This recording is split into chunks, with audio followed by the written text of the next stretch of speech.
प्रश्नोपनिषद।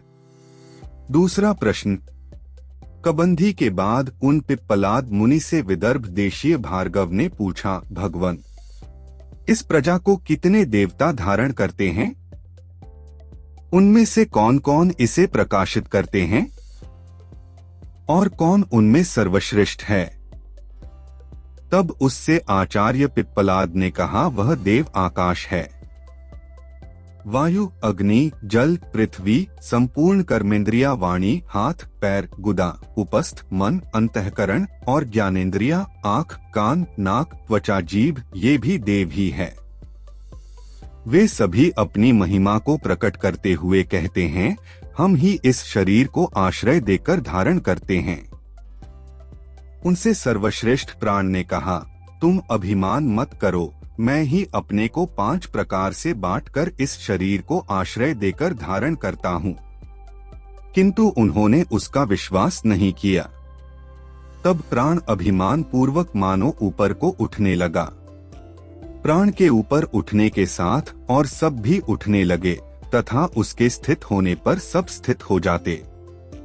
जिस प्रकार शहद की मक्खियों की रानी के ऊपर उठने पर सभी मक्खियाँ ऊपर चढ़ने लगती हैं और उसके बैठ जाने पर सभी बैठ जाती हैं, उसी प्रकार वाणी, मन, आँख और श्रोत्रादि भी प्राण के साथ उठने और प्रतिष्ठित होने लगे। तब वे संतुष्ट होकर प्राण की प्रशंसा करने लगे। यह प्राण अग्नि होकर तपता है, यह सूर्य है, यह मेघ है, यही इंद्र और वायु है तथा यह देव ही पृथ्वी, रई और जो कुछ सत, असत एवं अमृत है वह सब कुछ है। प्राण के शरीर में आते ही शरीर में जीवन के संकेत दिखने लगते हैं, इसलिए उसे कारण कहा गया है। और चूंकि वह सूक्ष्म भूतों की रचना है, इसलिए इस दृष्टि से वह कार्य भी है। मनुष्य की मृत्यु होने से स्थूल शरीर जो आँख आदि इंद्रियों का केंद्र है नष्ट हो जाता है, परंतु प्राण सूक्ष्म शरीर का एक अंग होने से एक स्थूल शरीर से निकलकर दूसरे में चला जाता है। स्थूल शरीर के साथ प्राण नष्ट नहीं होता, इसलिए उसे अपेक्षाकृत अमृत भी कहा गया है।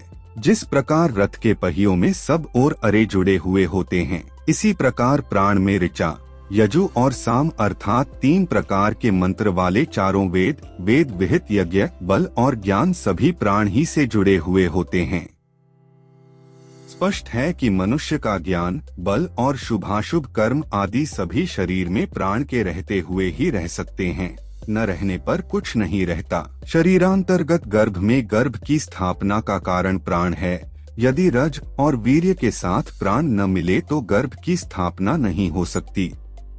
प्राण के ही कारण गर्भ की वृद्धि होती है और प्राण ही के आश्रय से बालक की उत्पत्ति होती है। इंद्रियों को जो ताकत भोजन करने से प्राप्त होती है, वे सभी उसी ताकत का वह भाग जितना प्राण के लिए जरूरी है प्राण को देती हैं।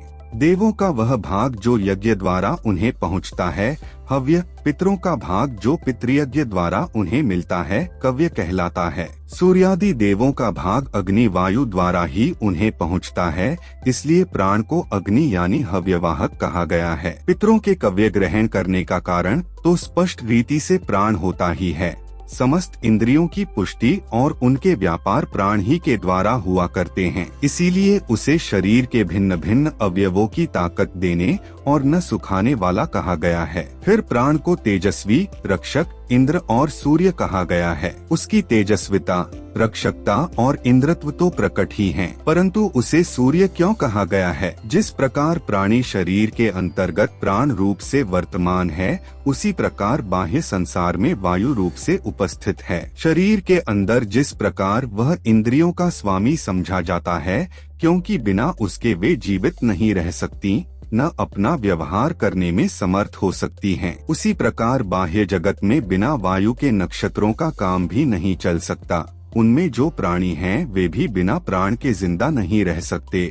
न वनस्पति ही बाकी रह सकती हैं और न उनके परिभ्रमण का काम पूरा हो सकता है। इस दृष्टि से प्राण को उन नक्षत्रों का स्वामी सूर्य कहा गया है। यहाँ प्राण की मेघ से उपमा दी गई है।